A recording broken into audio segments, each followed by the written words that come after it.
Good morning, everybody, and welcome back to Mr. Christiano Reads. Today, I'm going to continue reading Captain Underpants and the Perilous plot of Professor Poopypants. If you remember where we left off last time, Professor Poopypants had gotten into the Gerbil Jogger 2000 and had it use one of his other experiments to make it bigger so that he could then in turn shrunk the school and the kids, and he was upset that all the kids were making fun of him and his inventions. So this was his way of getting back at them. So George and Harold had gotten Mr. Krupp to change himself into Captain Underpants, and that's where we left off. So let's see what happens in Captain Underpants and the Perilous plot of Professor Poopypants. Chapter 17, Captain Underpants to the rescue. Captain Underpants flew down to the ground and grabbed the Goosey Grow 4000. But on his way back up, he was spotted by Professor Poopypants. The evil professor zapped Captain Underpants with a bolt of energy from the Shrinky Pig 2000. Berserk!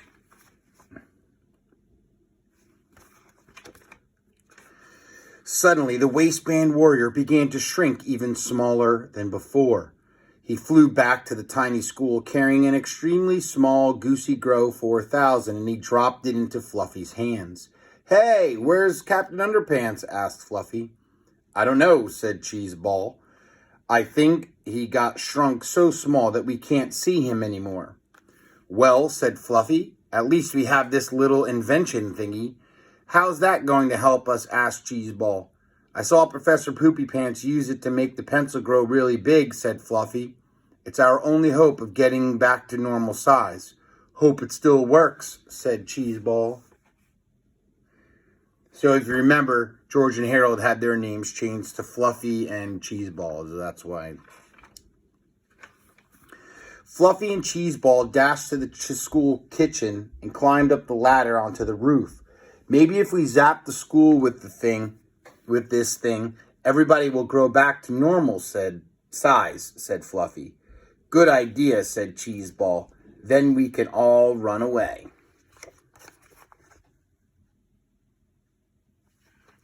Chapter 18. Are you there, God? It's us, Fluffy and Cheeseball. Fluffy pointed the Goosey Grow 4000 at the roof of the school and got ready to press the button. But the boys were spotted by Professor Poopypants. Quickly, he turned his mighty robotic hand, and Fluffy and Cheeseball slid off the roof. Downward, they tumbled through the air. "Oh, no!" shouted Cheeseball. "We're doomed!"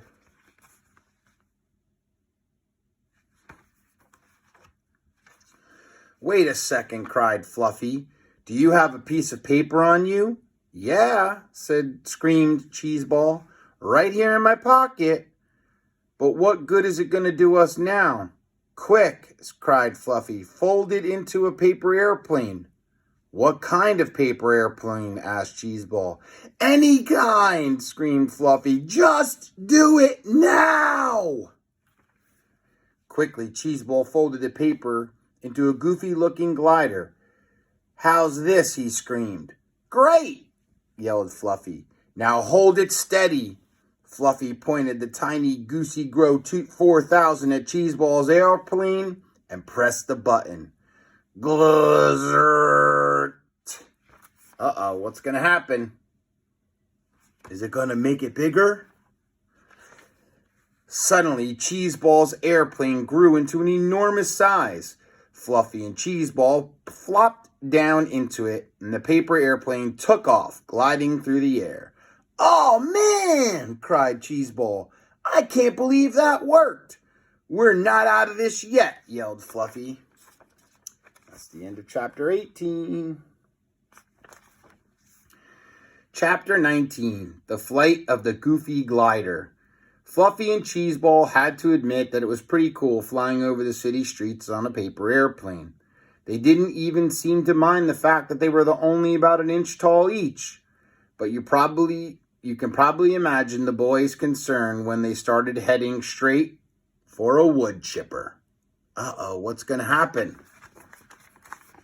Dun, dun, dun. Let's see. Oh, no, cried Fluffy. We're gonna get, wood chipped to death. Cheeseball couldn't look, but his hands over his eye. He put his hands over his eyes and waited for the inevitable. But suddenly, swoosh! The paper airplane swerved sharply and missed the wood chipper altogether.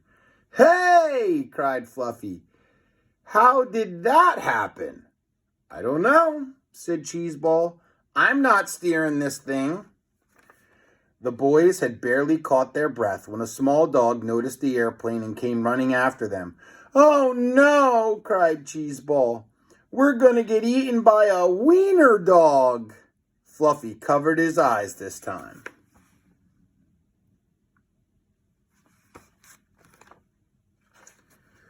But wouldn't you know it, the airplane swerved sharply upward and out of the range of the little dog altogether.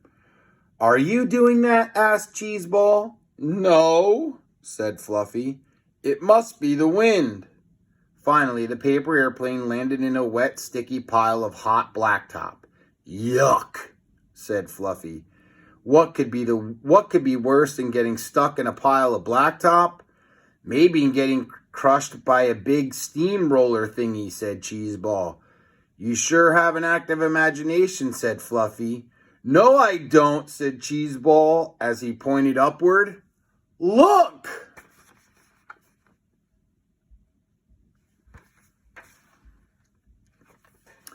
Oh no, screamed Fluffy.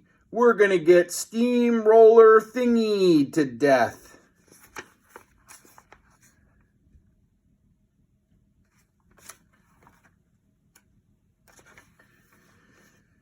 Just then, the boys were yanked up by the backs of their shirts and carried off through the air to safety. Something's got a hold of us, cried Cheeseball, but I can't see what it is. It must be Captain Underpants, said Fluffy. We just can't see him because he's so small. Hey, said Cheeseball, I bet he was the one steering the airplane out of danger, too. Our hero, shouted the boys. All right, and there you have it. Chapters 17, 18, and 19 today. From Captain Underpants and the Perilous Plot of Professor Poopypants. The boys and Captain Underpants seem to have gotten themselves into a little bit more trouble while trying to save them. They tried to save the building and make the building bigger, but Professor Poopypants saw them. Captain Underpants tried to sneak up on him, and he saw him. So what did they do? They made a paper airplane to escape, and they escaped 2 chances of getting caught. One by, actually, I guess 3.